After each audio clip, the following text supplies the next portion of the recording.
Hello disciples, welcome back to Stats Cosmos. Today I'm here with a new video on organization theory and behavior. And in this video we are going to know about controlling. Let's begin now.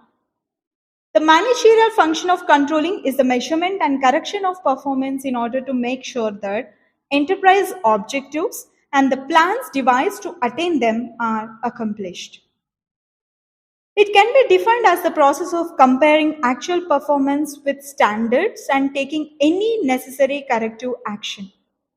The manager should develop appropriate standards, compare ongoing performance against those standards, and take steps to ensure that corrective actions are taken when necessary. A good controlling system is generally designed to keep things from going wrong rather than correcting them afterwards. Now let's try to know about the features of controlling. First, control is a positive force. It is a constructive activity designed to check deviations and improve performance. It is thus a positive force aimed at securing performance all the time. Second, control is a continuous process. It is not a one-step action. It needs a continuous process in the enterprise to attain the required objectives all the time. Third, control is forward looking. Controlling involves an analysis of the past events to improve performance in the future. Through a close examination of the past events, future remedial actions are indicated. A successful control process is one that effects corrections to the organization before the deviations become serious. Fourth, control process is universal. Control is a primary function of every manager and is undertaken at every level. The process of management is incomplete without controlling. Fifth, control process is dynamic. It is not static, it is a dynamic in nature. It is amenable to change and is highly flexible all the time. Sixth, control is goal oriented. It guides activities towards predetermined goals. The primary focus is on achieving results, checking deviations, if any, and initiating timely remedial steps. And the last one, seventh one, control is based on planning. A system of control presupposes the existence of certain standards. The plans provide the standards of performance which serve as the basis of control. Thus, planning and controlling are closely related all the time. Here is a picture showing planning and controlling link. Kindly have a look on this picture. Now, let's try to know about the importance of controlling. A core system of control should have the following advantages. First, achievement of goals. Controlling is a goal-oriented process. It keeps activities on the right track all the time. Second, execution and revision of plans. It is through controlling that appropriate steps are taken to ensure that each plan is implemented in a predetermined way. Controlling measures progress, uncovers deviations, indicates corrective steps, and thus everything is on the right track. Third, brings order and discipline. In an organization, while pursuing goals, managers and subordinates often commit mistakes, right? A control system helps check such tendencies before they turn into serious problems. It has a healthy impact on the behavior of subordinates. They become cautious while discharging their duties since they are aware that their actions are observed at every stage. Fourth, facilitates decentralization of authority. This is very, very important, in fact. When managers delegate work to lower levels, they must also ensure that the subordinates do not deviate from the predetermined course of action. A system of control ensures this by forcing subordinates to conform to plans. It helps to measure progress, check deviations, and adjust operations from time to time. Fifth, promotes coordination. Control facilitates coordination between different departments and divisions by providing them unity of direction. Individuals and their activities are tied to set of common objectives. Such a unified focus ensures accomplishment of results efficiently and effectively. Now, sixth one, cope with uncertainty and change. A control system is constantly monitoring the environment of the organization, which is complex and ever changing. This helps the organization to cope with the changes in the environment. Now let's try to know about the process of controlling. It involves the following steps as shown in the picture. First, establishment of standards. Since managers cannot usually watch everything, special standards are established. Standards are by definition simply criteria of performance. There are two types of standards, qualitative and quantitative. Quantitative standards are generally expressed in physical or monetary terms and may be divided into time standards, cost standards, productivity standards, revenue standards. Standards of quality are based on the level of perfection desired in respect of certain intangible items such as goodwill, employee morale, industrial relations, etc. Second comes measurement of performance. This is very, very important. And it is against the standards, and it should ideally be done on a forward-looking basis so that deviations may be detected in advance of their occurrence and avoided by appropriate actions. Third comes comparing. So this is very, very important step. It determines the degree of variation between actual performance and the standard.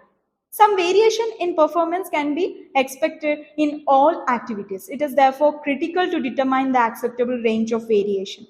Deviation that exceeds this range becomes significant and need the manager's attention all the time. In the comparison stage, managers are particularly concerned with the size and direction of variation. Fourth comes corrective action.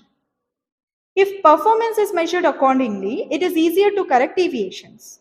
So correct of deviations is the point at which control can be seen as a part of the whole system of management and can be related to the other managerial functions. So managers may correct deviations by redrawing their plans or by modifying their goals. They may also correct deviations by exercising their organizing function through reassignment or clarification of duties. So they may also correct by additional staffing, by better selection and training of subordinates, or by that ultimate restaffing measure firing. So this is all about the process of controlling. Now let's try to know about the types of control.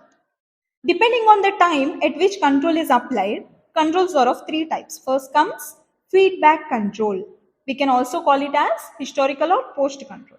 It is the process of gathering information about a completed activity, evaluating that information and taking steps to improve similar activities in the future. Feedback control enables managers to use information on past performance to bring future performance into line with planned objectives. Next comes concurrent control, which is also called as real-time control.